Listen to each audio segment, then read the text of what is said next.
صلی علی نبینا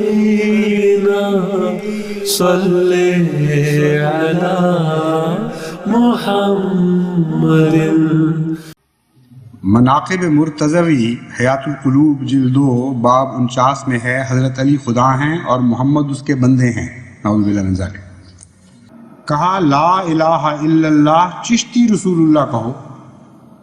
اس نے ایسا ہی کیا، خواجہ نے اسے مرید کر لیا کہ اگر حضرت علی شب معراج میں نہ ہوتے تو نعوذ باللہ من ذالک اگلا فقرہ سنیے، حضرت محمد رسول اللہ کی ذرا قدر بھی نہ ہوتی شفا کے حصول کے لیے۔ اور اسی طرح نعوذ باللہ من ذالک نعوذ باللہ من ذالک سورہ فاتحہ پیشاب سے بھی لکھنی جائز ہے۔ مراد یہ ہے کہ جو خیموں کا ذکر ملتا ہے وہ کیا قصہ ہے جہاں حوریں ہوں گی۔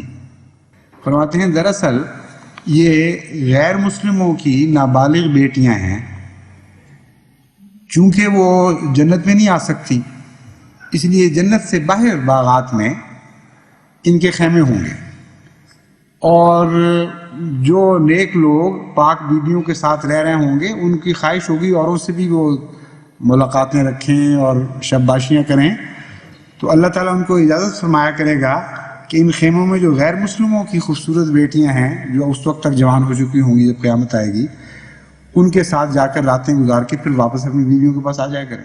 نورتن جس کے صفحہ 37 پر درج ہے کہ قرآن کریم حضرت علی کی طرف نازل ہوا تھا،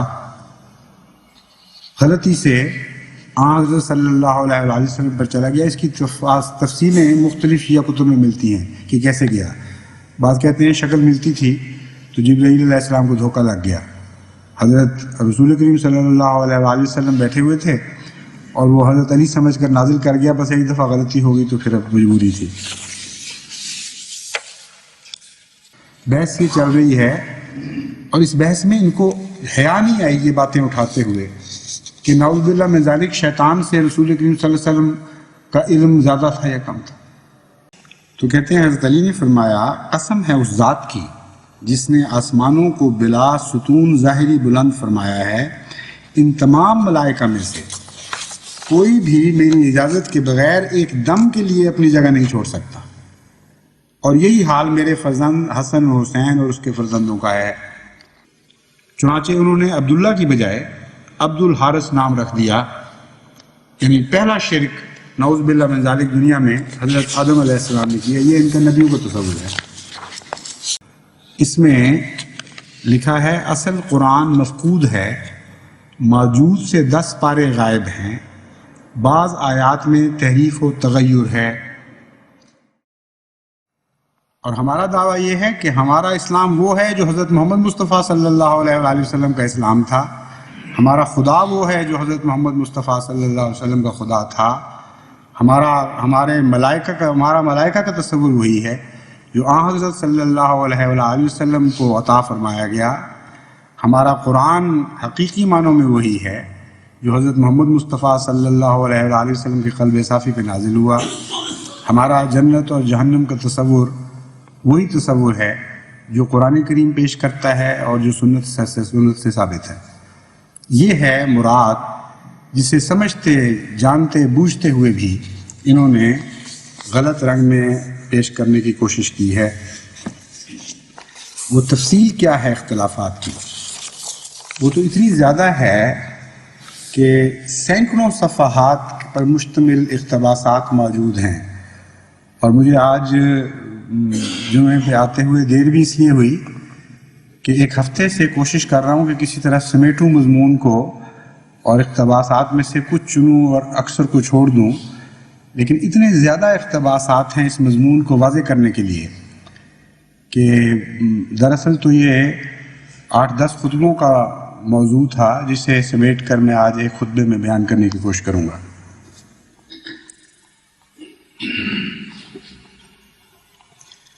ایک متقی پرہیزگار سچائی کا پرستار اگر تحقیق کرنا چاہتا تو اس کو یہ چاہیے تھا کہ اللہ کے متعلق حضرت مسیح موعود علیہ السلام نے جو کچھ لکھا ہے وہ پیش کرتا، اور جو کچھ ان مخالفین کی علماء نے لکھا ہے جو جماعت احمدیہ کے آج اول دشمن ہیں، ان کو بھی پیش کرتا اور دنیا کو بتاتا کہ دیکھو ان کا اللہ اور ہے اور ہمارا اللہ اور ہے، اور پھر دنیا دیکھ لیتی اور سمجھ جاتی کہ کون سا اللہ حق ہے اور کون سا اللہ ایک خیالی، ایک تصور کی بات ہے جس کا حقیقت سے کوئی تعلق نہیں۔ اسی طرح حضرت صلی اللہ علیہ وآلہ وسلم ملائکہ، کتب، دیگر انبیاء کے متعلق جو تحریرات حضرت اقدس مسیح موعود علیہ السلام کی ہیں وہ پیش کی جاتی اور بتایا جاتا کہ یہ ان کا تصور ہے اور یہ ہمارے علماء کا تصور ہے۔ چونکہ انہوں نے ایسا نہیں کیا، اب میں نمونتاً بتاتا ہوں، اور جیسا کہ میں نے بیان کیا ہے بے شمار حوالوں اقتباسات میں سے بہت چند، صرف گنتی کی چند میں آپ کے سامنے پیش کر سکوں گا۔ اللہ کا تصور، شیعہ کتب میں اللہ کا جو تصور ہے وہ سنیے۔ تذکرۃ الائمہ صفحہ 91 پر لکھا ہے حضرت علی خدا ہیں۔ مناقب مرتضوی حیات القلوب جلد 2 باب 49 میں ہے حضرت علی خدا ہیں اور محمد اس کے بندے ہیں، نعوذ باللہ من ذالک۔ رسالہ نور تن صفحہ 36 پر درج ہے حضرت علی فرزند خدا ہیں۔ غنیت الطالبین اور حق الیقین مجلسی باب 5 میں یہ مضمون درج ہے حضرت علی جمیع انبیاء سے افضل ہیں۔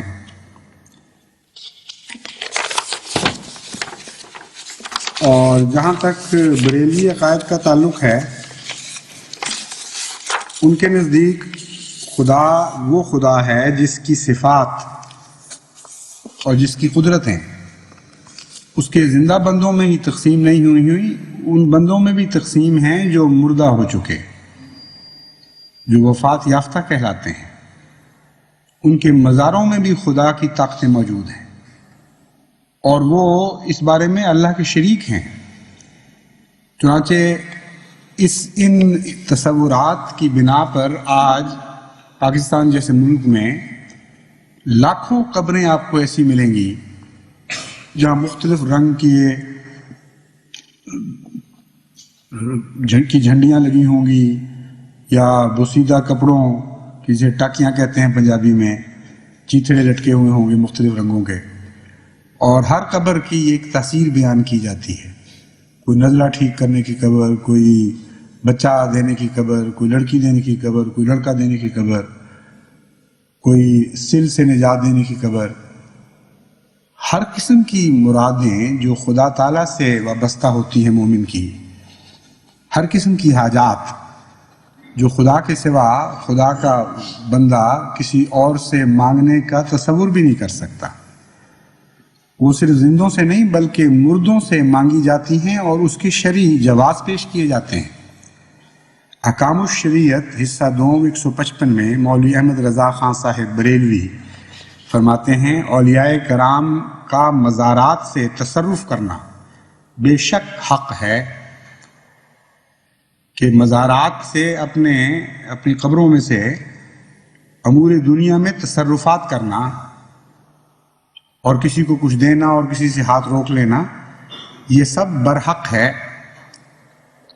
اور ایک آیت کریمہ سے جس میں یہ بیان فرمایا گیا کہ کفار اہل قبور سے مایوس ہو چکے ہیں، مطلب یہ ہے کہ دوبارہ زندہ ہونے سے، اس سے استنباط کر کے یہ لکھا گیا کہ وہ سارے کافر ہیں جو مردوں سے ان کی طاقتوں سے مایوس ہو چکے ہیں۔ چنانچہ قرآن کریم کی نص سرین کے نزدیک یہ بتاتی ہے کہ مردہ اپنے تصرفات میں خدا تعالیٰ کے شریک ہیں، اور جو اس بات سے مایوس ہو گیا، یہ لکھا گیا ہے، جو اس بات سے مایوس ہو وہ لازماً کافر ہے۔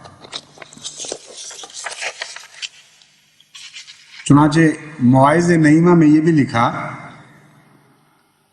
ارشاد ہے ما لا ینفعک ولا یضرک، یعنی قرآن کریم میں جو یہ فرمایا گیا ہے کہ ان سے نہ مانگو جو تمہیں نفع نہ پہنچا سکتا ہو یا ضرر نہ پہنچا سکتا ہو، اس سے معلوم ہوا کہ بت نہ نفع دیں نہ نقصان، لہٰذا ان کو نہ پکارو، اور نبی ولی چونکہ نفع بھی دیتے ہیں اور نقصان بھی، لہٰذا ان کو پکارو۔ ایک یہ ہے خدا تعالیٰ کا تصور۔ اور اس کے برعکس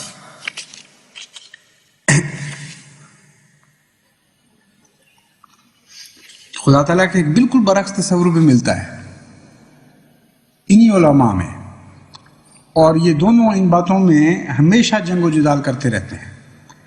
ایک طرف خدا تعالیٰ کے مقام میں عام فانی بندوں کو بلکہ مردہ بندوں کو شریک کیا جا رہا ہے، اور ایک طرف اللہ کو گناہگار بندوں کے ساتھ شامل کیا جا رہا ہے، اور یہ بتایا جا رہا ہے کہ گویا اللہ تعالیٰ میں بھی گناہ کی قدرت ہے، اور یہ بحثیں اٹھائی جا رہی ہیں۔ چنانچہ یکروزی مصنفہ اسماعیل امام اول دیوبندیہ مطبوعہ فاروقی صفحہ 145 پہ لکھا ہے، بس ہم نہیں مانتے کہ خدا کا جھوٹ محال بالذات ہو، ورنہ لازم آئے گا کہ انسانی قدرت خدا کی قدرت سے زائد ہو جائے گی۔ اور اس مسئلے پر بڑی لمبی لمبی بحثیں ہوئی ہیں، صرف جھوٹ نہیں بلکہ اس قدر آگے بڑھ گئے ہیں اس بحث میں کہ امکان کذب کے علاوہ حوالے بہت سے ہیں، یہ بھی مجھے چھوڑنے پڑیں گے۔ کہتے ہیں اب افعال قبیحہ کو قدرت قدیمہ حق تعالی شانہ سے کیوں کر خارج کر سکتے ہیں؟ افعال قبیحہ مقدور باری تعالی ہیں، اور افعال قبیحہ جو گنوائے گئے ہیں وہ تو بعض ایسے ہیں جو انسان بیان بھی نہیں کر سکتا پڑھ کے بھی، حالانکہ کسی اور کا کلام ہے، لیکن شرم آتی ہے اللہ جل شانہ کے متعلق اس قسم کے کلمے لکھنے۔ مثلا ان میں سے عام جو بعض میں لکھی گئی ہیں باتیں، شراب خوری، چوری، جہل، ظلم، یہ نمونے دیے گئے ہیں۔ تذکرۃ الخلیل مصنفہ عاشق علی میرٹھی مطبوعہ مشن پریس میرٹھ صفحہ 86، مضمون محمود الحسن صاحب، مندرجہ اخبار نظام الملک 25 اگست 1899۔ یہ جو نہایت ہی غلیظ کلام، نہایت ہی گندہ کلام اللہ کی شان میں ہے، دونوں ہی دراصل خدا تعالیٰ کی ذات کا تصور کلیتاً بگاڑنے والے ہیں۔ ایک بندوں کو اٹھا کے خدا سے ملا رہا ہے، اور ایک خدا کو گرا کے بندوں سے ملا رہا ہے۔ وہ خدا تو نہیں جو حضرت اقدس محمد مصطفیٰ صلی اللہ علیہ وآلہ وسلم پر جلوہ گر ہوا تھا، یہ وہ خدا تو نہیں جو ساری کائنات کا خدا ہے اور ہر عیب سے پاک ہے، اور جس کی تسبیح بے جان چیزیں جن کو ہم بے جان سمجھتے ہیں وہ بھی دن رات تسبیح کے اور حمد کے گیت گاتے ہیں۔ کہاں وہ خدا، کہاں یہ خدا جس کے تصورات ان لوگوں نے پیش کیے؟ تو ہم تو حضرت اقدس محمد مصطفیٰ صلی اللہ علیہ وآلہ وسلم کے خدا کے قائل ہیں، بس ببانگ دوہل یہ اعلان کرتے ہیں کہ اگر وہ خدا ہے تمہارا جو تم نے لکھا ہے تو خدا کی قسم تمہارا خدا اور ہے اور ہمارا خدا اور ہے۔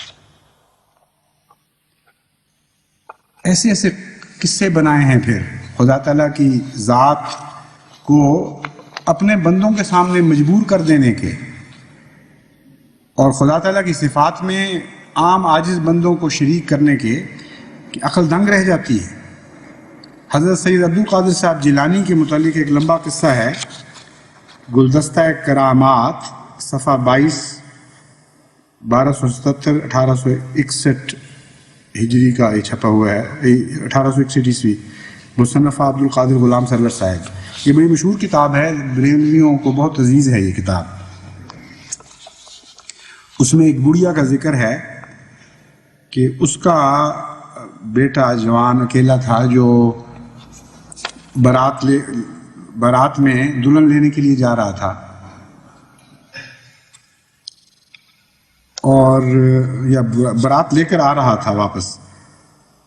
دریا پار کرنے لگے، کشتی میں بیٹھے ہوئے تھے، طوفان آ گیا اور وہ بیڑا غرق ہو گیا۔ 12 سال تک وہ بڑھیا دریا کے کنارے بیٹھے رہی، اور وہ کہتے ہیں کہ پانی لینے کے بہانے جاتی تھی اور اپنے بیٹے کو روح کے آتی تھی۔ حضرت عبد القادر صاحب جیلانی کا وہاں سے گزر ہوا، اور آپ نے فرمایا کہ کیا بات ہے، کیا غم ہے؟ اس نے بتایا، انہوں نے کہا کوئی بات نہیں۔ چنانچہ انہوں نے توجہ کی، اور 12 سال کا ڈوبا ہوا بیڑا وہیں سے اسی طرح ابھر آیا، سارے لوگ زندہ سلامت ہنستے کھیلتے، دلہا دلہن اسی طرح خوشی خوشی باہر آ گئے۔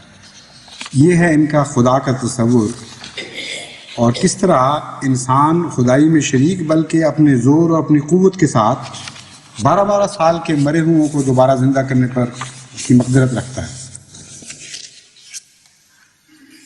ملائکہ کا تصور بھی ایسا بگڑا ہوا ہے کہ حیرت ہوتی ہے دنیا کے سامنے کس اسلام کو یہ پیش کریں گے۔ ایک تفسیر ہے احسن التفاسیر، مولانا احمد حسین صاحب محدث دہلوی اس کے مؤلف ہیں، اور اس کے جلد 1 صفحہ 108 106 پر ملائکہ کا جو تصور درج ہے وہ بھی غور سے سنیے۔ اللہ تعالیٰ نے ملائکہ میں سے بڑے عابد 2 فرشتے جن کا نام ہاروت ماروت تھا چھانٹے، یعنی ملائکہ میں سے عام فرشتے نہیں، بہت چوٹی کے عابد زاہد فرشتے جو خدا کو پسند آئے کہ ہاں یہ بڑے اچھے بزرگ فرشتے ہیں، وہ چھانٹے پھر انسان کی سب خواہشیں ان میں پیدا کر کے کوفے کی سرزمین پر جو ایک جگہ بابل ہے وہاں ان کو بھیجا، اور وہاں وہ ایک عورت زہرہ نامی پارسن کی الفت میں مبتلا ہو کر، پارسن کا اندازہ کیجیے کس طرح پتہ چلتا ہے ان کو، اس کو کہتے ہیں نا تفسیر، تفصیل سے سب علم ہے کہ کون کیا ذات تھی، کیا قوم تھی، اور کس طرح اس میں مبتلا ہوئے فرشتے بیچارے مبتلا ہو کر اس کے کہنے سے شراب پی گئے، اور شراب میں زنا کے علاوہ شرک اور قتل نفس کا گناہ بھی ان سے سرزد ہوا، اور ان گناہوں کی سزا میں قیامت تک ان پر طرح طرح کا عذاب نازل ہوتا رہے گا۔ یہ ہیں ان کے فرشتے۔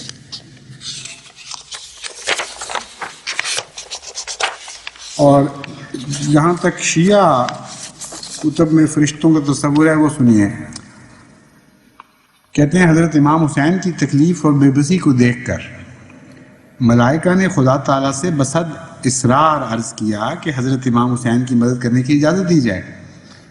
اللہ تعالیٰ نے روکا ہوا تھا کہ میں نہیں دینی، اور فرشتے کہتے تھے کہ ہمیں ضرور دی جائے، کہتے ہیں یہ بحث چل رہی تھی اوپر، بالآخر اللہ تعالیٰ نے اجازت دے دی۔ مگر افسوس کس وقت؟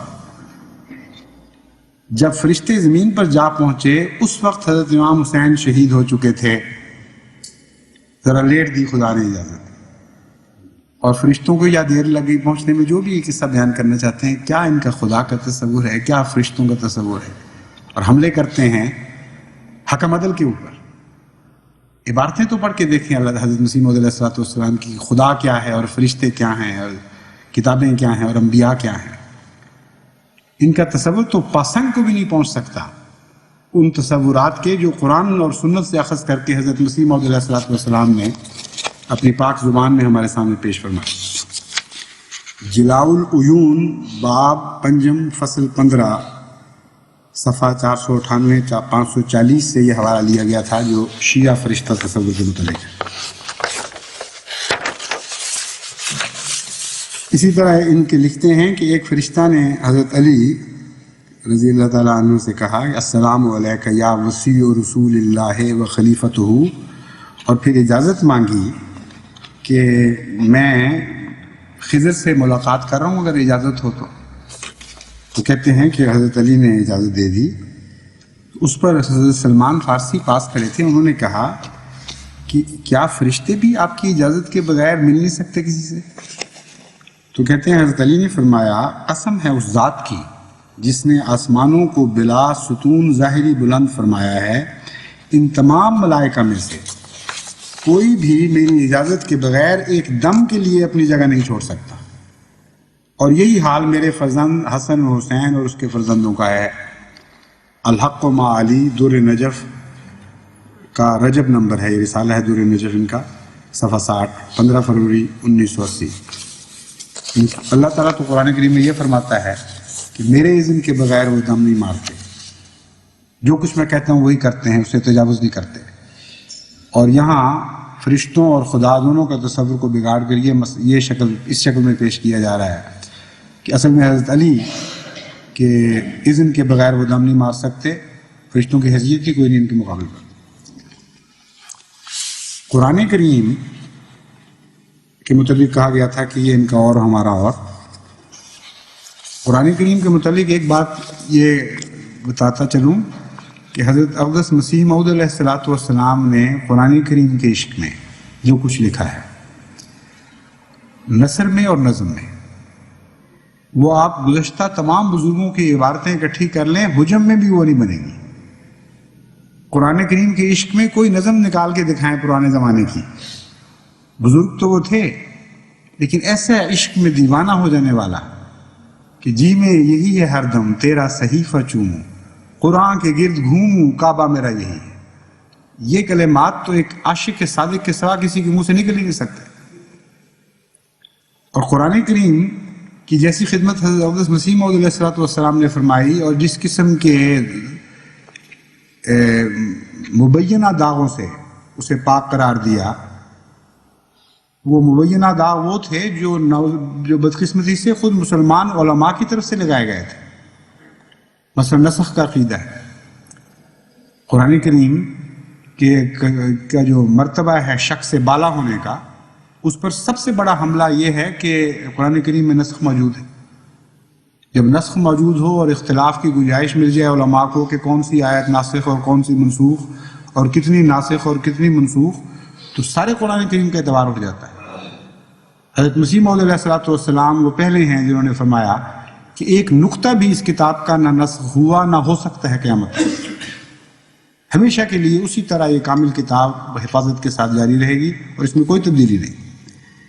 اس قرآن کریم کے متعلق جو تصورات ہمارے مخالف علماء کے بزرگوں نے پیش کیے ہوئے ہیں وہ میں ان میں چند نمونے آپ کے سامنے رکھتا ہوں۔ تفسیر صافی جو نہایت ہی معتبر کتاب ہے شیعہ مذہب کی، جز 22 صفحہ 411، نیز تفسیر لوامع التنزیل جلد 4 السید علی الحائری، اس میں لکھا ہے اصل قرآن مفقود ہے، موجود سے 10 پارے غائب ہیں، بعض آیات میں تحریف و تغیر ہے۔ یہ ایک سنی اشتہار سے حوالہ لیا گیا ہے، اسے میں چیک نہیں کر سکا، لیکن دیگر کتب جو ہیں جو براہ راست دیکھی بھی جا چکی ہیں ان میں اس قسم کے حوالے موجود ہیں۔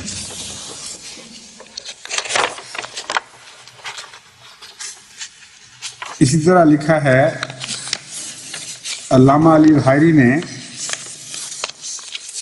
کہ نہ صرف یہ کہ کچھ مفقود ہیں قرآن کریم سے پارے اور صورتیں، بلکہ نام بھی گنوائے ہیں۔ ایک سورہ نورین ہے جس کی ایک آیت بھی درج فرماتے ہیں، کہتے ہیں یا ایھا الذین آمنوا آمنوا بالنورین، اس سے یہ سورت شروع ہوتی ہے اور والحمدللہ رب العالمین پر جا کر یہ ختم ہوتی ہے۔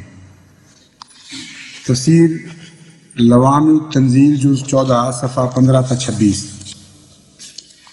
رسالہ نورتن شیعہ رسالہ ہے، یہ ہمارے قاضی محمد یوسف صاحب کو بہت شوق تھا صوبہ سرحد کے کہ وہ شیعہ کتب اصل اکٹھی کریں، چنانچہ ان کی لائبریری میں یہ موجود ہے نورتن، جس کے صفحہ 37 پر درج ہے کہ قرآن کریم حضرت علی کی طرف نازل ہوا تھا، غلطی سے حضرت صلی اللہ علیہ وسلم پر چلا گیا۔ اس کی تفصیلیں مختلف شیعہ کتب میں ملتی ہیں کہ کیسے گیا۔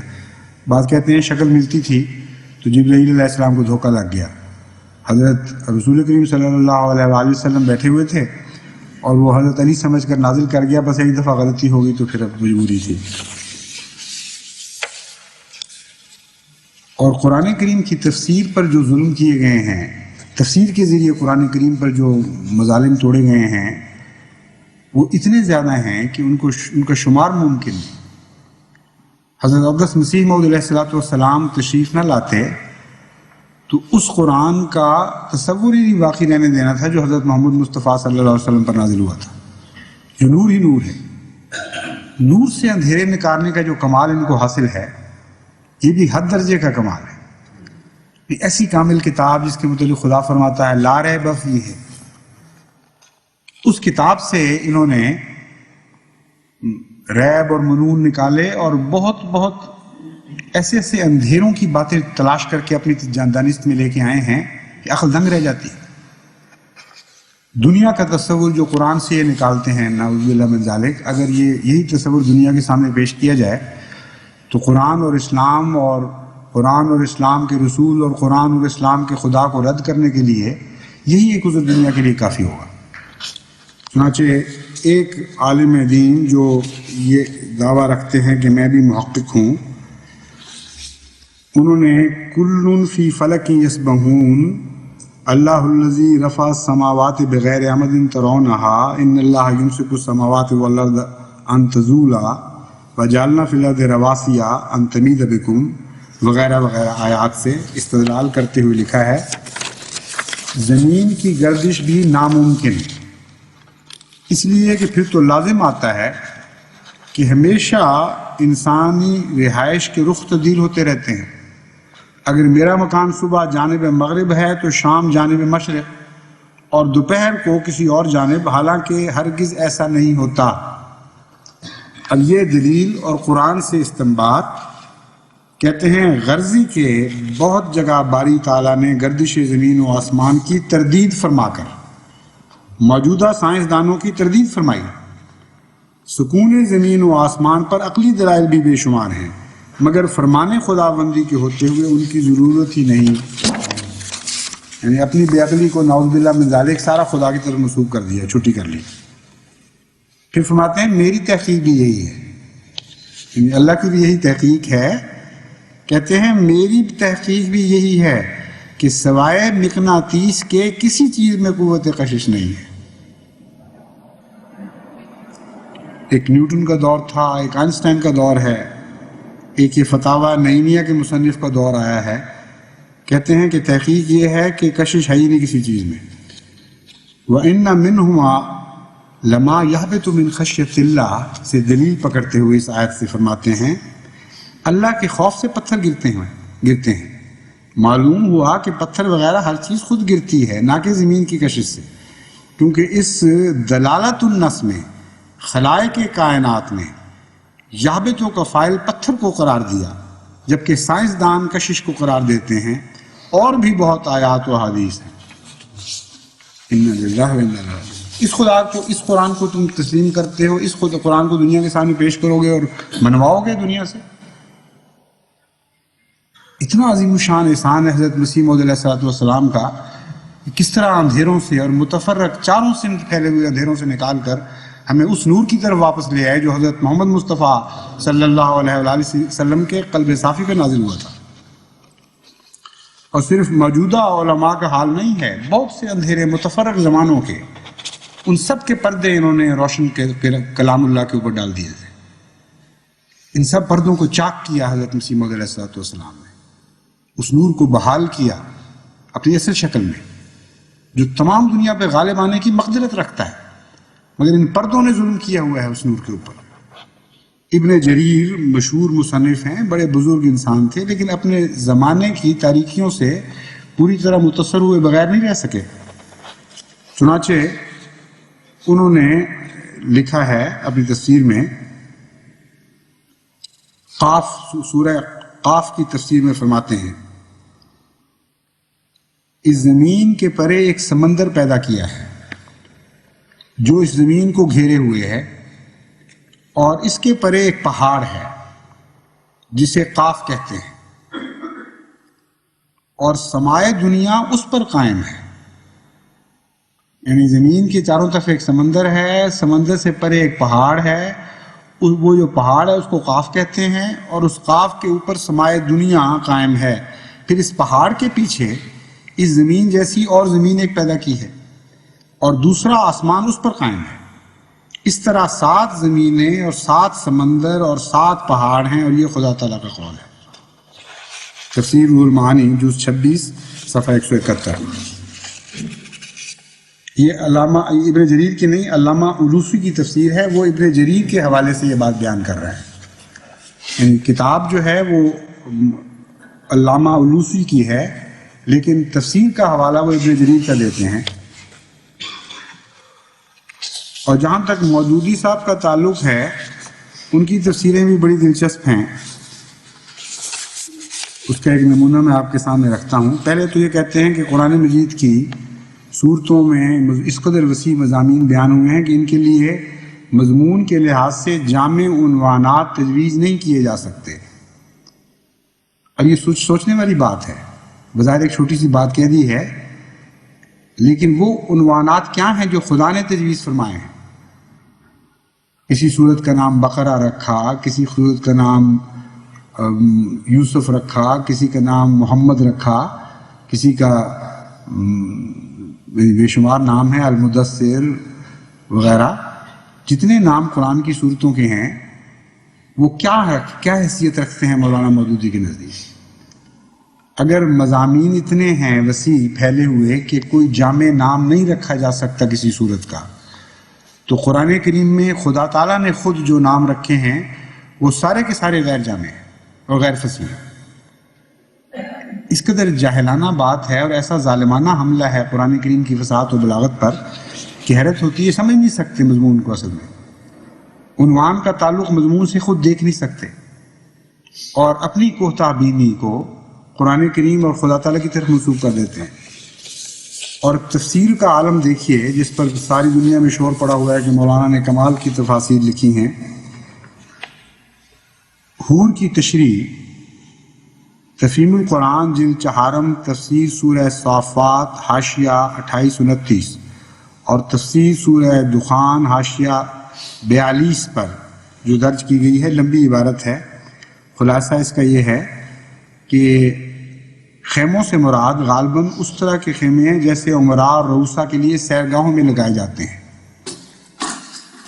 مراد یہ ہے کہ جو خیموں کا ذکر ملتا ہے وہ کیا قصہ ہے جہاں حوریں ہوں گی، حور مقصورات فی الخیام، وہ خیموں کے اندر قید ہوں گی، اس کی تشریح ہو رہی ہے. فرماتے ہیں دراصل یہ غیر مسلموں کی نابالغ بیٹیاں ہیں، چونکہ وہ جنت میں نہیں آ سکتی اس لیے جنت سے باہر باغات میں ان کے خیمے ہوں گے، اور جو نیک لوگ پاک بیویوں کے ساتھ رہ رہے ہوں گے ان کی خواہش ہوگی اوروں سے بھی وہ ملاقاتیں رکھیں اور شباشیاں کریں، تو اللہ تعالیٰ ان کو اجازت فرمایا کرے گا کہ ان خیموں میں جو غیر مسلموں کی خوبصورت بیٹیاں ہیں جو اس وقت تک جوان ہو چکی ہوں گی جب قیامت آئے گی، ان کے ساتھ جا کر راتیں گزار کے پھر واپس اپنی بیویوں کے پاس آ جایا کریں.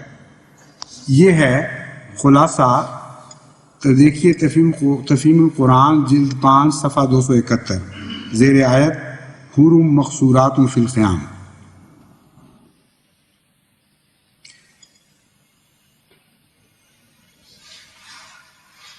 کہتے ہیں ایک نعمت کے طور پر جوان اور حسین و جمیل عورتوں کی شکل دے کر ان غیر مسلموں کی بیٹیوں کو جنتیوں کو عطا کر دے گا تاکہ وہ ان کی صحبت سے لطف اندوز ہوں. لیکن بہرحال یہ حق نہ، یہ جن و پری کی قسم کی مخلوق نہ ہوگی، کیونکہ انسان کبھی صحبت نیا جن سے مانوس نہیں ہو سکتا. یعنی یہ بھی بیان کیا کہ حوریں جو ہیں یہ کہنا کہ وہ کوئی روحانی مخلوق ہیں بالکل غلط ہے. ان کا یہ جسمانی تصور ہے جنت کا جس کی دلیل کے طور پر انہوں نے سارا قصہ گڑھا ہے. کہتے ہیں بالکل گوشت پوست کے جس طرح ہم یہاں ہیں ویسے ہی وہاں ہوں گے، اور چونکہ ایک انسان اپنی حاجات ضروریہ جنوں اور پریوں قسم کی مخلوقات سے پوری کر نہیں سکتا، اس لیے لازماً گوشت پوست کی حوریں ہونی چاہیے. اور وہ کہاں سے آئیں گی؟ مسلمان عورتیں تو جنت میں خود ہوں گی، وہ تو ان کی بیویوں کے طور پر یا دوسرے رشتہ داروں کے طور پر ہوں گی. تو کیسی اچھی ترکیب نکالی انہوں نے کہ ہاں ایک رستہ ہے کہ غیر مسلموں کی لڑکیوں کو جو نابالغ مر گئی ہوں ان کو حوریں بنا کر وہاں پہنچا دیا جائے.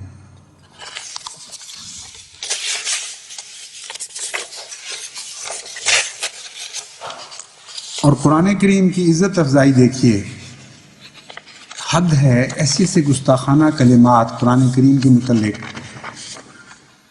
بطور معارف بیان کرتے ہیں کہ آدمی دنگ رہ جاتی ہے انسان کی عقل کی کیا مقام ہے اس کتاب کے ان کے نزدیک. بحث اٹھائی گئی ہے رد المختار علی در مختار الشامی جلد اول صفحہ 154 میں، اور یہ وہ حناف کی فقہ کی کتاب ہے جو بریلویوں اور دیوبندیوں دونوں کو قبول ہے. جو ان میں سے حنفی ہیں وہ سارے اس کو منظور کرتے ہیں. کہتے ہیں پس کہا اگر نکسیر پھوٹے یاسین لکھی جائے، سورہ فاتحہ خون کے ساتھ اس کی پیشانی پر اور ناک پر جائز ہے شفا کے حصول کے لیے، اور اسی طرح نعوذ باللہ من ذالک نعوذ باللہ من ذالک سورہ فاتحہ پیشاب سے بھی لکھنی جائز ہے. یہ ان کا دین ہے، یہ ان کی گستاخیاں ہیں. حضرت صلی اللہ علیہ وآلہ وسلم کے متعلق، انبیاء کے متعلق میں آگے جا کے قصے سناتا ہوں آپ کو ان کے، تو آپ حیران رہ جائیں گے۔ شکر کریں کہ اللہ تعالیٰ نے حضرت مسیح موعود علیہ السلام کو بھیج کر آپ کو کیسے کیسے ظلمات کے پردوں سے نکال کر روشنی عطا فرمائی ہے۔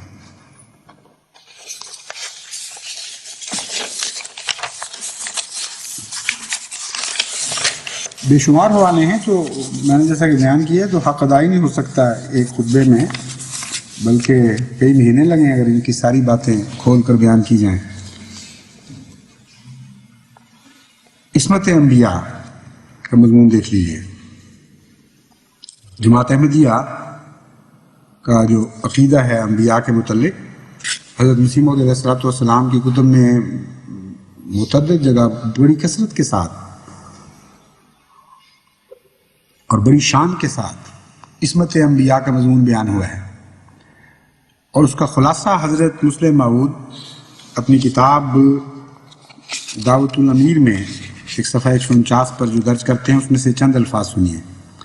فرماتے ہیں اللہ کے تمام نبی معصوم عن الخطا ہوتے ہیں، وہ سچائی کا زندہ نمونہ اور وفا کی جیتی جاگتی تصویر ہوتے ہیں، وہ اللہ تعالیٰ کی صفات کے مظہر ہوتے ہیں اور صفائی اور خوبصورتی سے اللہ تعالیٰ کی سبوحیت اور قدوسیت اور اس کے بے عیب ہونے کی طرف اشارہ کرتے ہیں۔ در حقیقت وہ ایک آئینہ ہوتے ہیں جس میں بدکار بعض دفعہ اپنی شکل دیکھ کر اپنی بدصورتی اور زشت روئی کو ان کی طرف منسوب کر دیتا ہے۔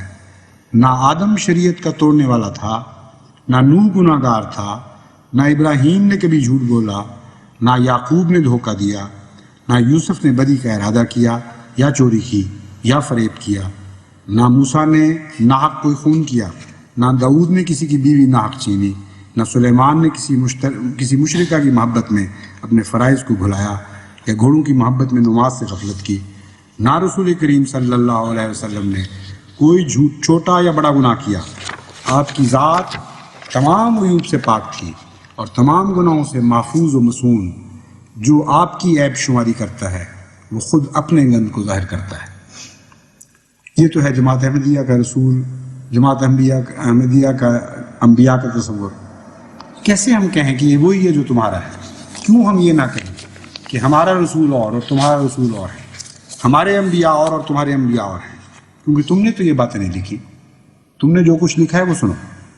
تفسیر حسینی جلد 1 صفحہ 351۔ حضرت آدم نے شرک کیا، شیطان یہ حضرت آدم نے شرک کیا، تفسیر جلالین معلم التنزیل میں ہے۔ تفسیر حسینی جلد 1 صفحہ 351 میں ہے، شیطان کا نام فرشتوں میں حارث تھا۔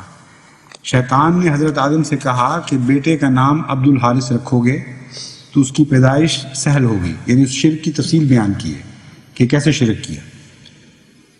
چنانچہ انہوں نے عبداللہ کی بجائے عبد الحارث نام رکھ دیا، یعنی پہلا شرک نعوذ باللہ من ذالک دنیا میں حضرت آدم علیہ السلام نے کیا۔ یہ ان کا نبیوں کا تصور ہے۔ حضرت ادریس علیہ السلام کے متعلق فرماتے ہیں تفسیر معلم التنزیل کے مصنف، حضرت ادریس جھوٹ بول کر جنت میں داخل ہو گئے اور پھر واپس ہی نہیں نکلے۔ یعنی جنت میں داخل ہونے کا ایک یہ بھی رستہ ہے جو قرآن کریم کو معلوم ہے، ان کو معلوم ہے۔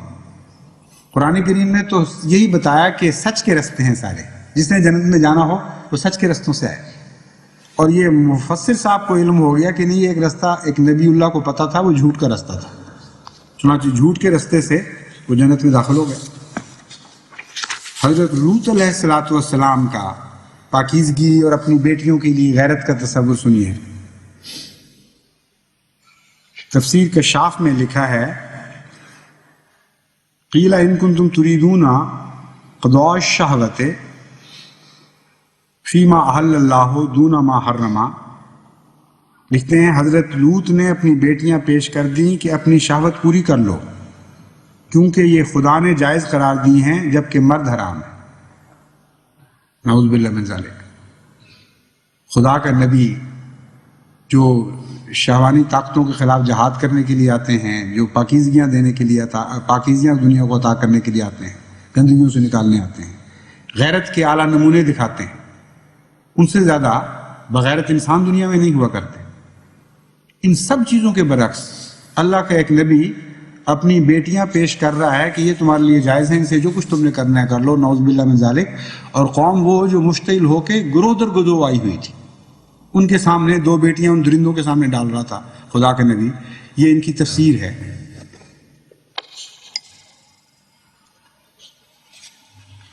اور تفسیر جلالین نے اس پر یہ اضافہ کر دیا ہے کہ انہوں نے یہ کہا تھا کہ شادی کر کے شہوت ان سے پوری کر لو. یعنی 2 آدمیوں 4 آدمیوں کو تو 2 بیٹیاں مل گئیں، یعنی 2 آدمیوں کو 2 بیٹیاں مل گئیں، یا 3 تھی جو 3 کو مل گئیں. سوال یہ کہ ساری قوم کو یہ جواب کیسے ہو گیا؟ اور کیا ان کو عورتیں نظر ہی نہیں آتی تھیں؟ ذکر یہ ہو رہا ہے قرآن کریم میں کہ ان کے ذہن گندے تھے، ان کی جو ذہنوں کی بناوٹ تھی وہ نہایت ہی ٹیڑھی ہو چکی تھی، غلیظ عادتیں ان کو پڑ چکی تھی. ہم جن سے وہ اپنے لذتیں پوری کرنے کے عادی ہو چکے تھے، اس لیے وہ حملہ کر کے حضرت لوط کے پاس آئے کہ تم یہ کیا تعلیمیں ہمیں دے رہے ہو پاکیزگی کی. تو علاج جو نعوذ باللہ من ذالک حضرت لوط نے سوچا وہ یہ تھا کہ ساری قوم کی بیٹیوں کو رد کر کے پہنچ رہے ہیں اور اپنی 2 بیٹیاں پیش کر رہے ہیں کہ یہ لے لو اور وہ گندے کام چھوڑ لو.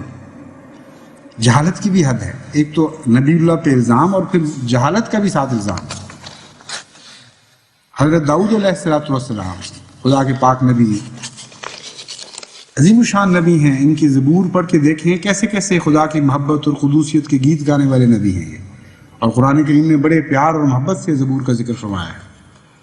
ان کے متعلق تفسیر جلالین، تفسیر خازن، تفسیر جامع البیان میں حل اتاک نبأ الخصم میں اس تصور المحراب کے تحت لکھا ہے حضرت داؤد محراب میں زبور پڑھ رہے تھے، یعنی خدا کے حمد کے گیت گا رہے تھے کہ ایک سونے کی کبوتری آپ کے پاس آ کے گری.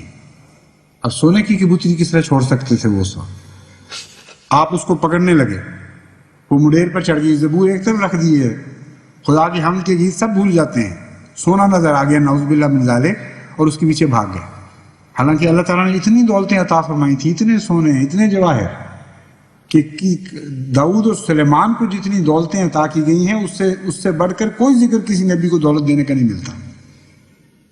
مگر حالت یہ تھی نعوذ باللہ من ذالک حرص کی بھی کہ کبوتری کے پیچھے دوڑے، وہ مڈیر پر جا بیٹھی، آپ مڈیر پر چڑھے تو باغ میں ایک عورت کو نہاتے دیکھا. اب وہ کبوتری بھول گئی اور اس عورت پر فرشتہ ہو گئے. پھر اس کے خاوند کو محاذ جنگ میں بھجوا کر قتل کروا دیا اور خود اس سے شادی کر لی، اور اس سے قبل آپ کی 99 بیویاں تھیں. یہ ہیں ان کی تفسیریں اور یہ ہے ان کا انبیاء کا تصور نعوذ باللہ من ذالک. آج دنیا کے ایک ذلیل بادشاہ کے متعلق بھی اگر ایسی بات کہی جائے تو وہ مرنے مارنے پر تل جائے، حکومت میں شور پڑ جائے کہ اگر وہ سچ ہو تو اس بات کے اوپر انقلاب آ سکتے ہیں. ایک بادشاہ کے متعلق ثابت ہو جائے کہ اس نے ازرہ ظلم و ستم ایک اپنے جرنیل کو مروا دیا اس لیے کہ اس کی بیوی پر قبضہ کر لیا. کوئی معمولی جرم تو نہیں، ایک ادنا دہریہ کے لیے بھی ایک بہت بڑا جرم ہے. مگر کہتے ہیں کہ خدا کے نبی، اور ان میں نبیوں میں بھی وہ ذی شان نبی جس کا بڑے پیار اور محبت سے قرآن کریم میں ذکر ملتا ہے، اس نے ایسا کیا. ہر جگہ جس چیز کی تعریف کی گئی ہے وہاں اسی چیز میں ان لوگوں نے خدا کا خوف نہیں کھایا یا اپنی لاعلمی میں حد سے بڑھ گئے. وہیں جرم ثابت کیا ہے جہاں سے خدا پاک کرتا ہے. چنانچہ جتنی آیات ہیں جن کی تفسیر کرتے ہوئے انہوں نے انبیاء پر جرم ثابت کیے ہیں، یہ تمام وہ آیات ہیں جہاں سے عائد کردہ الزامات کی نفی ثابت ہوتی ہے، نہ کہ وہ جرم ثابت ہوتا. لیکن جس نبی کو جس چیز کے شہزادے کے طور پر پیش کرتا ہے اللہ تعالیٰ، جس صفت کے شہزادے کے طور پر، اسی صفت کی نفی یہ مفسرین کر دیتے ہیں اور اس کی بجائے ایک نہایت مکروہ گندہ داغ لگا دیتے ہیں. اب حضرت یوسف علیہ السلام احسن القصص فرماتا ہے اللہ تعالیٰ کہ ان کا ذکر سب قصوں میں سے سب سے زیادہ حسین قصہ ہے. نہایت پاک باز، عفت مآب نبی، اور ان کی عفت اور پاک بازی کے اظہار کے طور پر وہ قصہ پیش کرتا ہے جسے یوسف اور زلیخا کا قصہ کہا جاتا ہے. اور مفسرین حضرت یوسف علیہ السلام کو نعوذ باللہ من ذالک مغلوب الشہوت کے طور پر پیش کرتے ہیں، اور زلیخا کو حضرت زلیخا کہہ کے عفت کی شہزادی کے طور پر پیش کرتے ہیں. خرد کا نام جنو رکھ دیا، جو خرد کا جنو، اس جنو کا خرد اس سے زیادہ اور صادق نہیں آ سکتا. جس کی پاکی خدا بیان فرما رہا ہے اس کے اندر گند ثابت کر رہے ہیں، جس کا گند خدا تعالیٰ فرما رہا ہے اس کی پاکی بیان کرتے ہیں.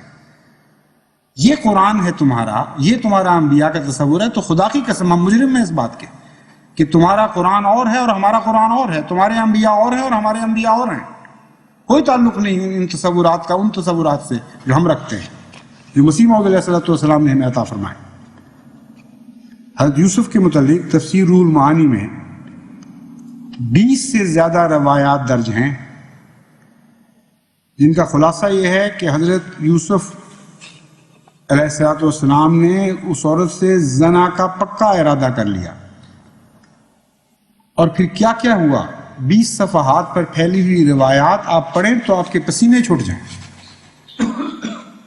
کتنا خوفناک نقشہ ہے. 7 گانٹھیں دیں، پھر کیا ہوا، پھر جبرائیل آیا، پھر بھی باز نہیں آئے. اپنا باپ سامنے کھڑا ہو گیا، پھر بھی باز نہیں آئے. یعنی خدا تعالیٰ نے حضرت یعقوب کو بھیج دیا سامنے کہ کچھ تو حیا کرے گا. نعوذ باللہ من ذالک. یعنی ان کا تصور غیروں کا تصور ہے، ہمارا تو نہیں. نقشہ کو اس طرح کھینچتے ہیں کہ آخر خدا نے تنگ آ کے حضرت یعقوب کو سامنے لا کھڑا کیا کہ اپنے باپ کے سامنے اب یہ جرت کرے گا کہ پھر بھی باز نہیں ہے. پھر جا کر خدا تعالیٰ نے ایک ایسی ترکیب کی، وہ ترکیب کا بیان کرنا بھی انتہائی قابل شرم ہے. کوئی شریف آدمی اس کو پڑھتے ہوئے بھی شرما جاتا ہے. کوئی جائے کہ اس کو بیان کرے تو میں چھوڑ دیتا ہوں اس قصے کو. نہایت بے باک الفاظ ہیں. تفسیر جلالین میں یہ لکھا ہوا ہے، تفسیر جامع البیان میں لکھا ہوا ہے. اور جس کو خدا عصمت کے شہزادے کے طور پر پیش کرتا ہے، اگر اس کا یہ حال تھا نبیوں میں سے بھی جو عصمت کا شہزادہ تھا، تو عام آدمی جو نبی نہیں ہے، خواہ ولی ہوں، قوت قطب ہوں یا غوث ہوں، ان کا پھر کیا حال ہوگا؟ اور جو ان سے ادنا درجے کے لوگ ہیں ان کی عصمت کا کیا تصور ہوگا؟ پھر اس قدر ظالمانہ حملے کیے ہیں ان لوگوں نے. اور جب حکم عدل آیا اور ان تمام حملوں سے قرآن کے نور صفا کو پاک اور صاف کر کے دکھایا، اس وقت یہ حملے کرنے لگے الٹ کے کہ اچھا پھر تمہارا قرآن اور ہے اور ہمارا قرآن اور ہے. ہاں تمہارا قرآن اور ہے اور ہمارا قرآن اور ہے، کیونکہ ہمارا قرآن وہ ہے جو تمام انبیاء کی عصمت کی گواہیاں دیتا ہے، ان کے اوپر گندے الزام نہیں لگاتا. اور زلیخا کے متعلق سنیے. العطایہ احمدیہ فی الفتاوی نعیمیہ صفحہ 358 تا 361 پر ایک نہایت ہی عجیب و غریب قصہ درج کرتے ہیں، اور اس کے لمبا ہے، اس میں سے میں چند ایک اقتباس پر سناتا ہوں.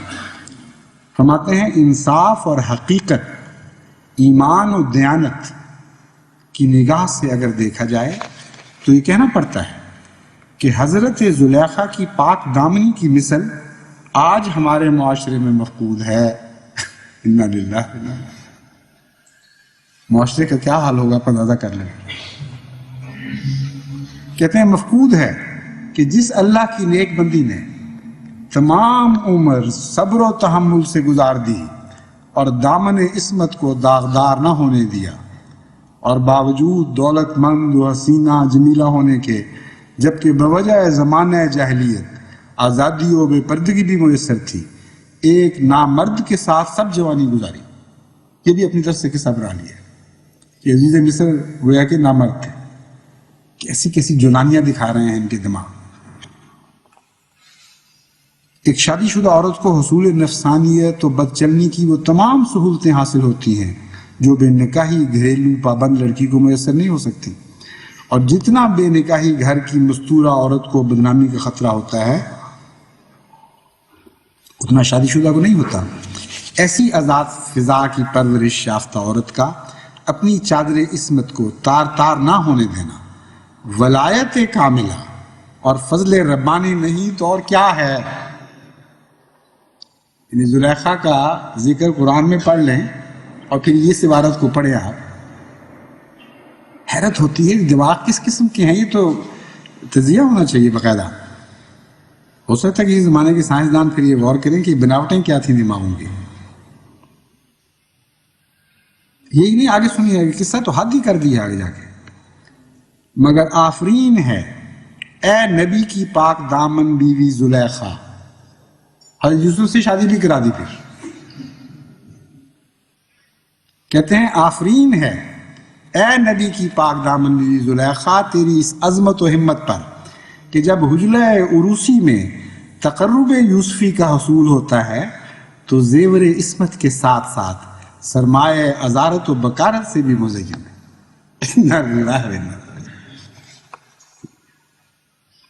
کہتے ہیں کہ زلیخا کی پاک دامنی کو اشکارا فرمایا حضرت یوسف نے خود. کہتے ہیں گستاخی کی پٹی باندھ کر اگر ان باتوں سے منہ موڑ لیا جائے تو اور بات ہے، ورنہ انصاف کی نگاہ اس سچائی کے انکار کی اجازت نہیں دیتی. کیسے ہم کہیں کہ ہمارا قرآن ہمارے نبی وہی ہیں جو تمہارے ہیں؟ خدا کی قسم نہیں ہے. ہم تو اس قرآن کے قائل ہیں جو محمد مصطفیٰ صلی اللہ علیہ وآلہ وسلم کے قلب صافی میں نازل ہوا تھا. ہم تو ان رسولوں کے قائل اور ان پر ایمان رکھتے ہیں جن کا بڑی محبت کے ساتھ قرآن کریم بار بار ذکر فرماتا ہے اور جن کے پاکیزگی کی گواہیاں دیتا ہے، آسمان کا خدا شہادتیں دیتا ہے. تم کن نبیوں کی طرف ہمیں کھینچ کے لے جا رہے ہیں؟ حضرت سلیمان کوئی نبی ایسا چھوڑا نہیں جس کو، کوئی نبی ایسا رہا نہیں باقی جس کا قرآن میں ذکر ہو، جس پر انہوں نے تانا زنی نہ کی ہو، جس کے اوپر داغ نہ لگائے ہوں. مدارک التنزیل جلد 2 سورہ نمل کی تفسیر میں جو مطبوع قاہرہ ہے یہ لکھتے ہیں جن ناپسند کرتے تھے کہ حضرت سلیمان ملکہ سبا سے شادی کر لیں، وہاں بھی شادی کا قصہ ہے سارا، کیونکہ وہ جنیہ تھی. جنوں کو ڈر یہ تھا کہ ان کا بچہ جن و انس کی ذہانت کا مالک ہو جائے گا، لہذا انہوں نے متنفر کرنے کے لیے حضرت سلیمان سے کہا کہ ملکہ سبا کی پنڈلیوں پر بہت بال ہیں اور اس کے پاؤں گدھے کے پاؤں کی طرح کے ہیں. چنانچہ اس وہم کو دور کرنے کے لیے وہ جو محل بنوایا گیا صاف شفاف شیشے کا اس کا فرش تھا، کہتے ہیں یہ تھا حضرت سلیمان نعوذ باللہ واقعتاً شادی کرنے کے لیے گئے تھے. تو وہم کو دور کرنے کے لیے حضرت سلیمان نے عرش بنایا اور پانی کے نظارے سے اس کی پنڈلیاں دیکھ لیں. وہ خوبصورت پنڈلیوں والی تھی. انا للہ و انا کہتے ہیں پھر حضرت سلیمان نے اپنی آنکھیں پھیر لی، بس یہ دیکھنا تھا. اس کے بعد کہتے ہیں پھر صرف نظر فرما دیا. حضرت دوسری موعود علیہ الصلوۃ والسلام اس کا ذکر کرتے ہوئے فرماتے ہیں اس مقام میں قرآن شریف میں یہ آیت ہے قال انہ سرح ممرد من قواریرا، یعنی اس نبی نے کہا کہ اے بلقیس تو کیوں دھوکہ کھاتی ہے؟ یہ تو شیش محل کے شیشے ہیں جو اوپر کی سطح پر بطور فرش کے لگائے گئے ہیں، اور پانی جو زور سے بہہ رہا ہے وہ تو ان شیشوں کے نیچے ہے، نہ کہ یہ خود پانی ہے. تب وہ سمجھ گئی کہ میری مذہبی غلطی پر مجھے ہوشیار کیا گیا ہے اور میں نے فی الحقیقت جہالت کی راہ اختیار کی تھی جو سورج کی پوجا کرتی تھی. ہاں ٹھیک ہے، ہم اس قرآن کے اور اس قسم کے انبیاء کے قائل ہیں جن کا تصور اسی قرآن کریم سے جو محمد مصطفیٰ صلی اللہ علیہ وآلہ وسلم پر نازل ہوا تھا، اسی قرآن کریم سے بے بہا موتیوں کی طرح حضرت مسیح موعود علیہ الصلوۃ والسلام نے غوطہ خوری کے بعد نکالا اور ہمارے سامنے پیش کیا. اس قرآن کو چھوڑ کر ہم اور کس قرآن کے پیچھے جائیں گے؟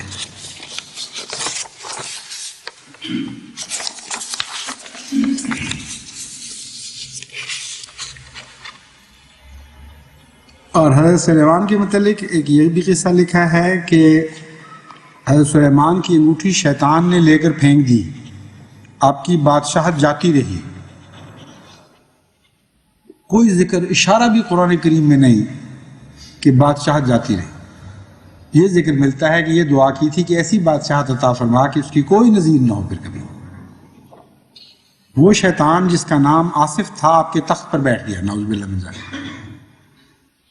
یہ حضرت سلیمان کے اگلا قصہ سنیں. یہاں تک تو پھر بھی انسان سوچ برداشت تو پھر بھی نہیں ہوتا، مگر بہرحال جو گند آگے اچھالا گیا ہے اس کے مقابل پر یہ کچھ بھی نہیں. وجہ سنیے، یہ حضرت سلیمان کے اس گناہ کی پاداش تھی کہ آپ نے ایک عورت سے حیض کے دوران مباشرت کی تھی. یہ ان کی زبانیں ہیں جو میں چھوڑ چکا ہوں. آپ اندازہ کریں وہ کیا کیا باتیں ہوں گی جو چھوڑ کے آیا ہوں.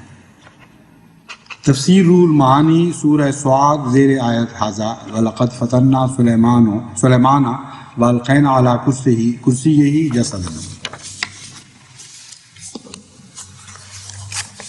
یہ تو تھے وہ ظلم جو دیگر انبیاء مقدسہ پر بعض لوگوں نے نادانی سے توڑے، بعض لوگوں نے غیروں کی باتوں میں آ کر، دشمنوں کی باتوں میں آ کر توڑے. ہر شخص کے دل کا حال تو خدا بہتر جانتا ہے. جہاں تک ہم نظر دوڑا سکتے ہیں ان لوگوں میں جو ایسے مفسرین جن کے حوالے پیش کیے ہیں، بعض بڑے خدا ترس بھی تھے، بڑے بڑے علماء تھے جنہوں نے ساری زندگیاں خدمت دین میں خرچ کی ہیں، مگر بہرحال اپنے زمانے کی اثرات سے کلیتاً بے تعلق نہیں رہے، کلیتاً بچ نہیں سکے. اور کہیں یہودیوں کی روایات داخل ہو گئیں، کہیں عیسائیوں کی روایات داخل ہو گئیں، کہیں دہریوں اور شریروں نے جھوٹے قصے بنا کر ان کو تاریخی حقیقتوں کے سامنے ان لوگوں کے سامنے رکھا. چونکہ اس طرح یہ معصوم نہیں تھے جس طرح خدا کا نبی معصوم ہوتا ہے، چونکہ براہ راست اللہ کی طرف سے مہدی نہیں بنائے گئے تھے. اس لیے جہاں بہت سی اچھی باتیں بھی کہیں وہاں اس قسم کی غلط باتیں بھی کہیں. ان کی اصلاح کے لیے اللہ تعالیٰ نے مہدی کو بھیجنا تھا، اور ایک بڑا مقصد تھا. یہ بہت عظیم مقاصد میں سے ایک مقصد تھا. جب بھیجا تو یہ لوگ مہدی پر تان کرنے لگے اور اس کے اوپر تمسخر اڑانے لگے، اس کے متعلق جھوٹ بول کر خود اس پر تہمتیں لگانے لگ گئے. تو سوال یہ ہے کہ جو ان لوگوں پر بھی تہمتیں لگاتے ہیں جن کو خدا کے پاک نبی تسلیم کرتے ہیں، ایسے شخص کے متعلق کیا کیا کچھ نہیں کہیں گے جس کو وہ جھوٹا اور مفتری گردانتے ہیں. بس ان کی باتوں کا کچھ بھی اعتبار باقی نہیں رہا. لیکن ان سب ظلموں سے بڑھ کر، ان سب سے زیادہ سفاکانہ حملے جو کیے گئے ہیں وہ حضرت اقدس محمد مصطفیٰ صلی اللہ علیہ وآلہ وسلم کی ذات پر کیے گئے ہیں. اب اس کو نادانی کہہ لیں، لا علمی کہہ لیں، جہالت کہہ لیں، جو چاہے نام دے دیں. کہیں بے شک کہ بزرگ تھے مگر غلطی ہو گئی. مگر غلطی ایسی ہے کہ آج بھی حضرت رسول کریم صلی اللہ علیہ وآلہ وسلم کے متعلق یہ باتیں سن کر کھولنے لگتا ہے سینہ. تفسیر جلالین اور فتح البیان میں زیر آیت وما من نبی الا اذا تمنا، اس میں لکھا ہے قریش کی ایک مجلس میں رسول کریم صلی اللہ علیہ وآلہ وسلم سورہ نجم کی آیات افرأیتم اللات والعزی ومناۃ الثالثۃ الاخری پڑھی تو شیطان نے آپ کی زبان پر وحی کر کے یہ جاری کر دیا، نعوذ باللہ من ذالک. حضرت اقدس محمد مصطفیٰ صلی اللہ علیہ وآلہ وسلم پر شیطانی وحی، سوچئے ذرا تصور کریں آپ. حیرت ہے کہ کس طرح ان کے ذہن میں یہ بات داخل ہوئی، کس طرح ان کی قلموں پر جاری ہوئی. اس کو تو میں شیطانی وحی کہہ سکتا ہوں، اس تصویر کو. لیکن یہ میں نہیں مان سکتا، کبھی نہیں مان سکتا، نہ کوئی احمدی کبھی مان سکے گا کہ حضرت محمد مصطفیٰ صلی اللہ علیہ وآلہ وسلم کے قریب بھی شیطان پھٹک سکتا. اور وہی برا کر یہ لکھی ہے تلک الغرانیق العلا وان شفاعتہن لترجی. کہتے ہیں اس پر قریش پھر بہت خوش ہوئے. یہ روایات ہیں جن کو لے کر پھر دشمنان اسلام نے حضرت صلی اللہ علیہ وآلہ وسلم پر نہایت گندے حملے کیے ہیں. اور جب کھود کر دیکھتے ہیں تو ہر جگہ کوئی نہ کوئی سادہ دماغ یا کوئی کم علم مسلمان عالم نظر آتا ہے. اس کو کچھ سوچتا ہی نہیں. اتنی سادگی کی بھی تو حد ہونی چاہیے کہ میں کیا لکھ رہا ہوں. اور ایسے سے حملے نعوذ باللہ من ذالک ناپاک حملے حضرت محمد مصطفیٰ صلی اللہ علیہ وسلم پر کیے گئے ہیں کہ آدمی حیران ہو جاتا ہے. تفسیر روح المعانی، تفسیر خازن اور جلالین میں حضرت زینب کے متعلق جو خامہ فرسائی کی گئی ہے آن وسلم کے تعلق میں، حضرت یا یوں کہنا چاہیے کہ رسول کریم صلی اللہ علیہ وسلم کے اوپر جو ناپاک حملہ کیا گیا وہ سنیے۔ کسی کام کے لیے زید بن حارث کے گھر گئے تو ہوا سے دروازے کا پردہ ذرا اڑا تو حضرت زینب پر نظر پڑی، نعوذ باللہ من ذالک، ان کی خوبصورتی پر فریفتہ ہو گئے۔ اور پھر آگے وہ قصہ ہے، آپ پڑھ سکتے ہیں یہ واقعہ، جان کٹنے لگتی ہے جب انسان یہ لفظ پڑھتا ہے کہ تمام عصمتوں کے شہزادوں سے بڑھ کر وہ عصمت کا شہزادہ جس سے زیادہ پاکیزگی کسی نبی کو نصیب نہیں ہوئی تھی، ایسا مزکی جو نبیوں کو پاک کرنے والا مزکی تھا، اس کے متعلق یہ فرما رہے ہیں، اور دل نہیں ڈولتا ان کا، ان کی جان نہیں گھٹتی یہ لکھتے ہوئے کہ حضرت صلی اللہ علیہ وسلم ذرا سا پردہ ہلا اور ایک خفیف سی نظر پڑی اور نعوذ باللہ من ذالک عاشق ہو گئے۔ اور جس طرح یہ مزے لے لے کر یہ ان قصوں کو بیان کیا گیا ہے تفاسیر میں، یہ سارے حوالے اس کے موجود ہیں میرے پاس، یہ تو پڑھ بھی نہیں سکتا انسان۔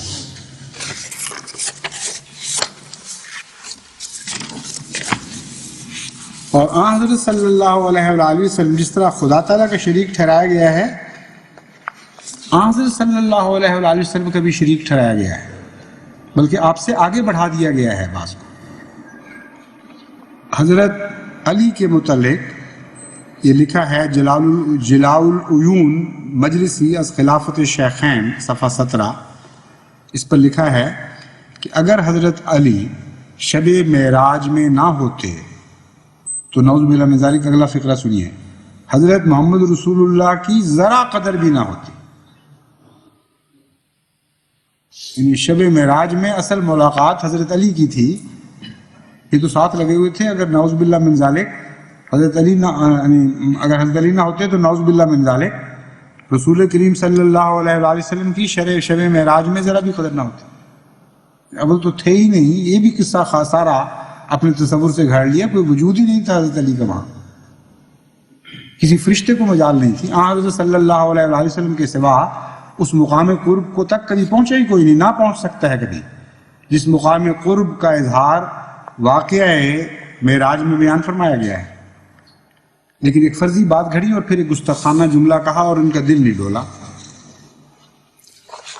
اور یہ تو عبارتیں بڑی حیرت انگیز ہیں، یعنی حضرت رسول کریم صلی اللہ علیہ وآلہ وسلم کے متعلق ایسی ایسی عجیب بحثیں اٹھائی گئی ہیں کہ انسان حیران رہ جاتا ہے، اور ایسے ایسے خوفناک لفظ استعمال کیے گئے ہیں آج کل کے علماء کی طرف سے بھی، صرف شیعوں کی طرف سے نہیں، سنی علماء کی طرف سے۔ آپ پڑھیں تو آپ حیران رہ جائیں۔ براہین قاطعہ مصنفہ خلیل احمد صاحب مصدقہ رشید احمد صاحب گنگوہی صفحہ 51 پر، یہ ایک چوٹی کے دیوبندی علماء ہیں جو انتہائی مرتبے تک پہنچے ہوئے ہیں ان کے نزدیک۔ وہ لکھتے ہیں ملک الموت سے افضل ہونے کی وجہ سے ہرگز ثابت نہیں ہوتا کہ علم آپ کا ان امور میں ملک الموت کے برابر بھی ہو، چہ جائے کہ زیادہ۔ ویسے چلی ہیں ان کے درمیان اور بریلویوں کے درمیان کہ حضرت صلی اللہ علیہ وسلم کا علم کتنا تھا، یعنی جن کو آپ کوڑی کا علم نہیں، وہ یہ فیصلہ کرنے بیٹھے ہیں کہ حضرت محمد مصطفیٰ صلی اللہ علیہ وسلم کا کیا علم تھا۔ اور پھر گستاخیاں ہوئی ہیں دونوں طرف سے، ایسی ایسی خوفناک گستاخیاں، اور پھر یہ بحثیں کہ حاضر ناظر تھے یا نہیں تھے، ہیں کہ نہیں ہیں، کہ آدمی کی عقل دنگ رہ جاتی ہے۔ ایک فریق اٹھتا ہے، کہتا ہے کہ حاضر ناظر ہیں، جو نہیں کہتا اس کا اسلام سے کوئی تعلق ہی نہیں۔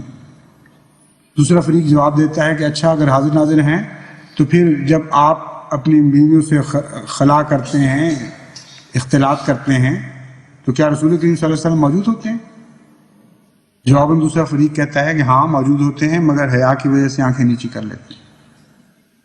کیا تصور رکھا ہے انہوں نے رسول اکرم صلی اللہ علیہ وسلم کا باقی، نہ خدا کا تصور باقی رہنے دیا، نہ محمد مصطفیٰ صلی اللہ علیہ وسلم کا تصور باقی رہنے دیا۔ دائیں بھی کاٹ کی ہے ان کی زبانوں نے اور ان کے قلموں نے، بائیں بھی کاٹ کی ہے ان کی زبانوں اور ان کے قلموں نے۔ شرقی نور کا بھی کچھ نہیں چھوڑا اور غربی نور کا بھی کچھ نہیں چھوڑا، ہر طرف سے ناپاک حملے کیے ہیں اور اسلام کو ایسا مسخ کر کے پیش کیا ہے کہ اگر اس اسلام کو پیش کر کے دنیا کو اسلام کی طرف بلایا جائے تو کوئی معقول، کوئی ذی ہوش انسان منہ بھی نہ کرے اسلام کی طرف۔ اور وہ جو ان کی اصلاحوں کے لیے آیا، جو حکم بدل کی کرسی پر خدا کی طرف سے بٹھایا گیا، اس پر پھر زبانیں دراز کر رہے ہیں۔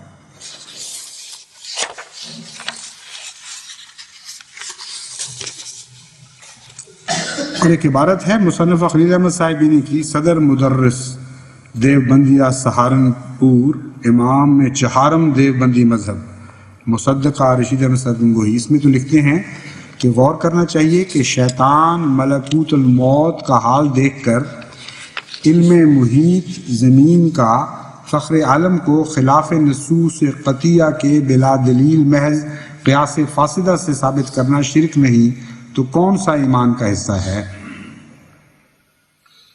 یہاں تک بحثیں کر لی گئیں، یہاں تو عبارت ذرا گاڑی ہے، زیادہ سمجھ سے بہت سے لوگوں کو سمجھ نہ آئے۔ بحث یہ چل رہی ہے اور اس بحث میں ان کو حیا نہیں آئی یہ باتیں اٹھاتے ہوئے کہ نعوذ باللہ من ذالک شیطان سے رسول کریم صلی اللہ علیہ وسلم کا علم زیادہ تھا یا کم تھا۔ جس کو ادنا سی بھی محبت ہو کسی سے، ادنا سے بھی احترام ہو، وہ اس قسم کا ناپاک موازنہ کرتا ہی نہیں۔ یہ بحث کیوں نہیں اٹھائی کہ ہماری ماں فاحش عورت تھی کہ نہیں تھی؟ اس لیے نہیں اٹھاتے کہ ماں سے سچی محبت رکھتے ہیں، اس لیے کوئی بے حیائی کی بات اپنی ماں کے خلاف نہیں سن سکتے۔ اور حضرت اقدس محمد مصطفیٰ صلی اللہ علیہ وسلم سے کا موازنہ شیطان سے کرتے ہوئے کوئی حیا نہیں ان کو آتی۔ جرت کیسی ہوئی یہ بات کہنے کی کہ شیطان کا علم زیادہ تھا یا حضرت محمد مصطفیٰ صلی اللہ علیہ وسلم کا علم زیادہ تھا؟ ایک ثابت کر رہا ہے بڑے فخر اور جوش کے ساتھ کہ رسول اللہ صلی اللہ علیہ وسلم کا علم شیطان سے زیادہ تھا، اور ایک جوابی حملے کر رہا ہے کہ نہیں، نعوذ باللہ من ذالک، شیطان کا علم حضور اکرم صلی اللہ علیہ وسلم سے زیادہ تھا۔ یہ ہیں ان کے عشق و محبت کا کے تذکرے، یہ ہے ان کا تصور حضرت صلی اللہ علیہ وسلم کا۔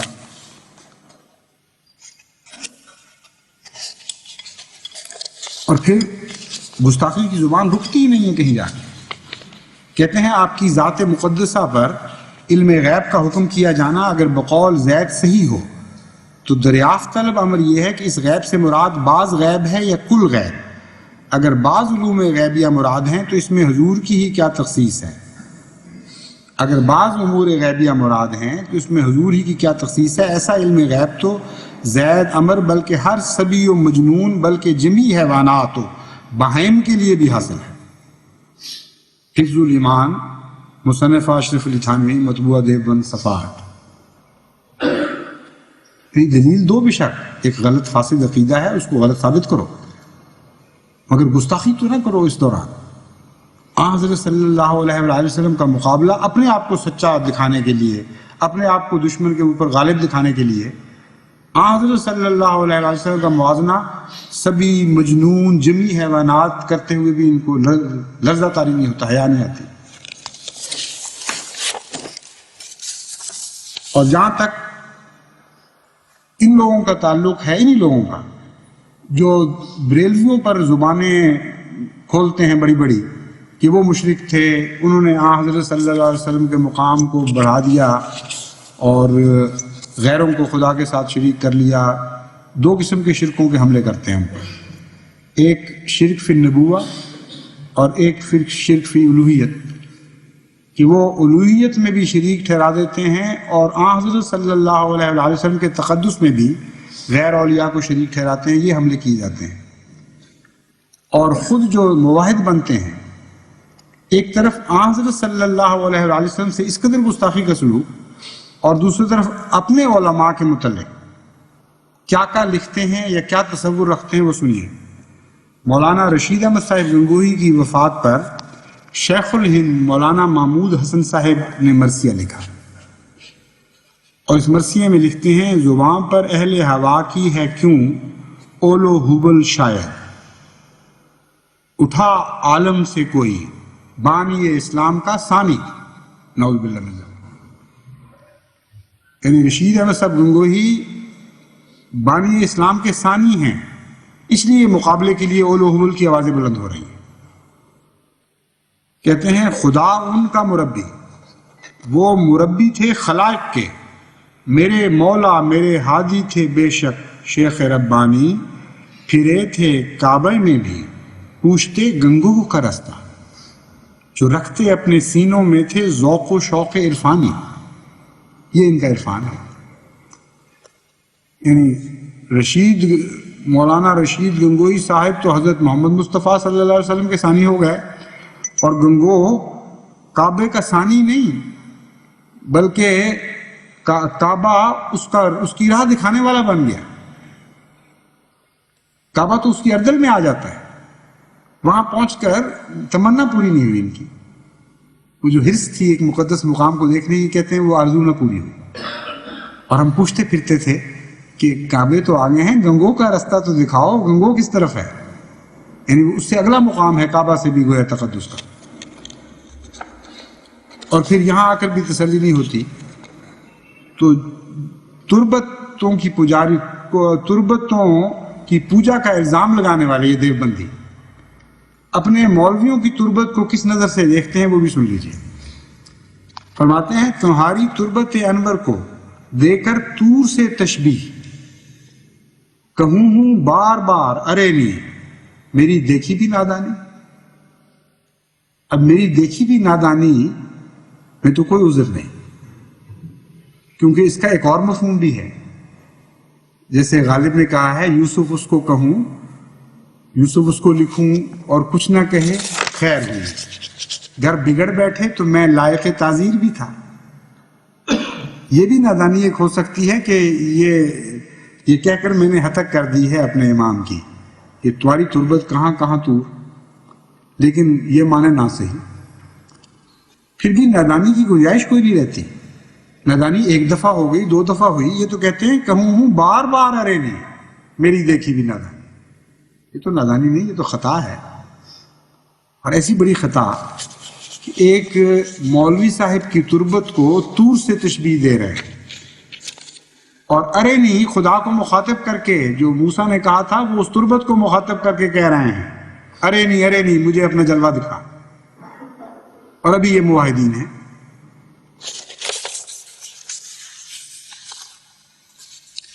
اور صرف یہی نہیں، آگے جا کے ان کا مقام کیا ہے.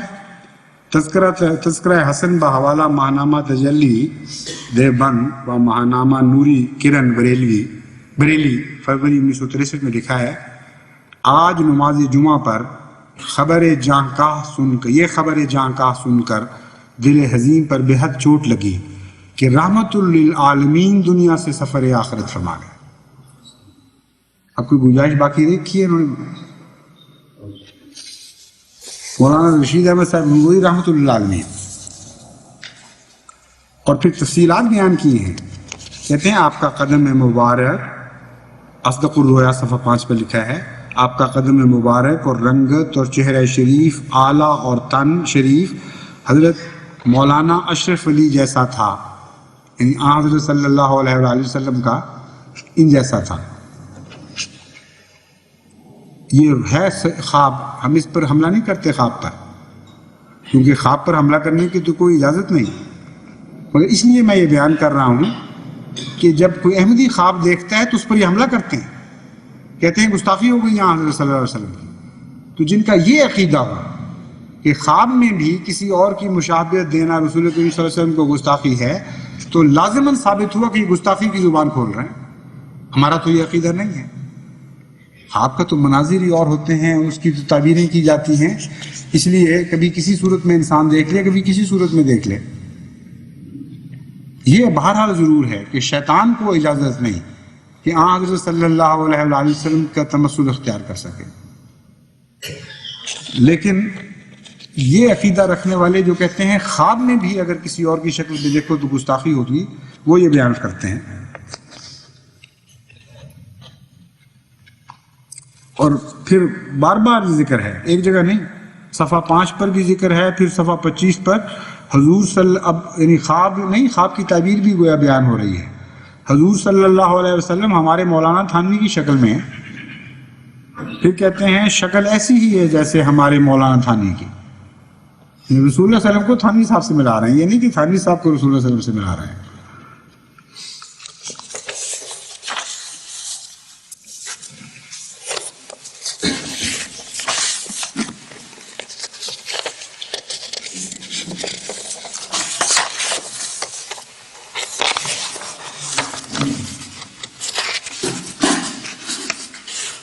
اور جہاں تک کلمے کا تعلق ہے میں اب اس پہ بات ختم کرتا ہوں.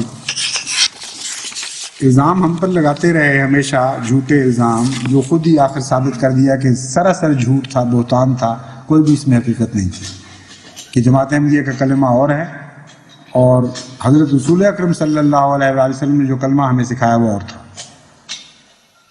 اور اپنا یہ حال ہے کہ شیعوں نے بھی کلمہ تبدیل کر رکھا ہے اور سنیوں نے بھی کلمہ تبدیل کر رکھا ہے، اور یہ باتیں مختلف ان کی کتب اور رسائل میں ملتی ہیں، اور جانتے ہیں یہ علماء سب کچھ، اور اس کے باوجود خاموش ہیں، کوئی آواز نہیں اٹھاتے. جہاں نہیں تبدیل وہاں آواز اٹھا رہے ہیں، جہاں تبدیل ہے وہاں کوئی آواز نہیں اٹھاتی، کوئی غیرت کی ان کے اوپر جوں بھی نہیں ملتی.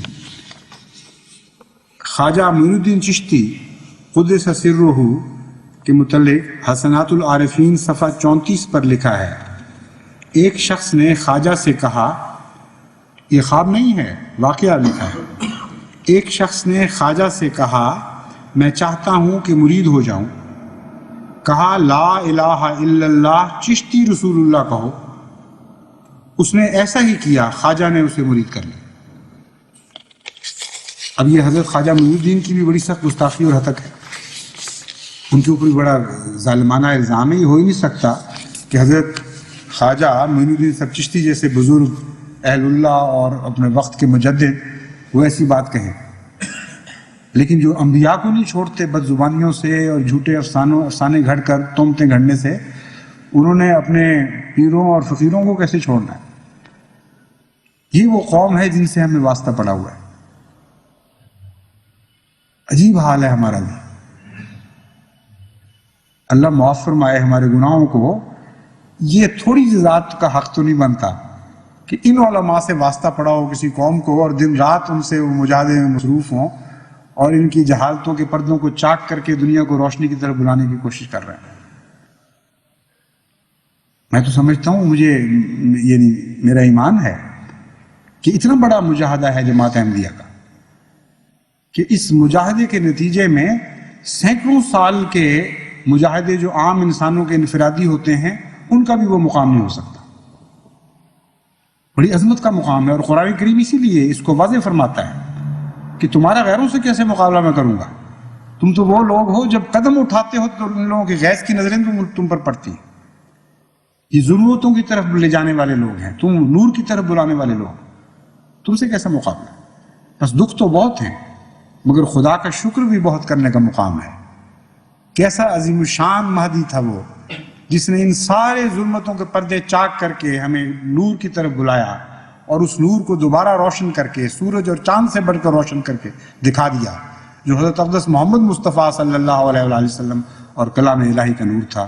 اللہم صلی علی محمد وعلی آل محمد وعلی عبدک المسیح الموعود انک حمید مجید.